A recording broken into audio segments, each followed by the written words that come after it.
সকালে ঘর থেকে বের হওয়ার সময় যদি এই একটি দোয়া পড়ে আপনি বের হতে পারেন, আল্লাহ তাআলা বলেন যে ব্যক্তি সকালে ঘর থেকে বের হওয়ার সময় এই দোয়াটি পড়বে, আমি আল্লাহ তাআলা তাকে নিরাপত্তার চাদর দিয়ে ঢেকে দেব। আমি আল্লাহ তাআলা সারাদিনের সমস্ত বালা মুসিবতগুলো দূর করে দেব। শুধু তাই নয়, রাস্তায় অনাকাঙ্ক্ষিত যে দুর্ঘটনাগুলো হয় সমস্ত কিছু থেকে আমি আল্লাহ তাআলা হেফাজত করবো। সুবহানাল্লাহি বিহামদি। কত বড় কথা! এই দোয়াটা আপনি যখন ঘর থেকে বের হবেন তখন আপনি নিজে পাঠ করবেন এবং আপনাদের সন্তানগুলো রয়েছে, ছোট ছোটদের সন্তানগুলো রয়েছে, তাদেরকেও আপনি শেখাবেন। যখন তারা বাহিরে স্কুলে যাবে, কলেজ যাবে বা মক্তবেগুলোতে যাবে, তখনও আপনি তাদেরকে এই বিষয়গুলো শেখাবেন, শিক্ষা দিবেন। হয়তো তারা প্রথম প্রথম পারবে না, কিন্তু আপনি তাদেরকে বলে বলে শিক্ষা দিবেন। একটা সময় দেখবেন তারাও শিখে গিয়েছে।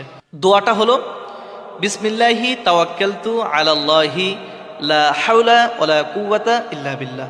আমি আবারও বলছি, বিসমিল্লাহি তাওয়াক্কালতু আলাল্লাহি লা হাওলা ওয়ালা কুওয়াতা ইল্লা বিল্লাহ। আপনি যখন ঘর থেকে বের হবেন আপনি নিজেও এই দোয়াটা পড়বেন। আপনার সন্তানরা যখন যাবে তখন আপনি আপনার সন্তানদেরকে বলেন, বাবা দোয়াটা পড়ো তো বিসমিল্লাহি।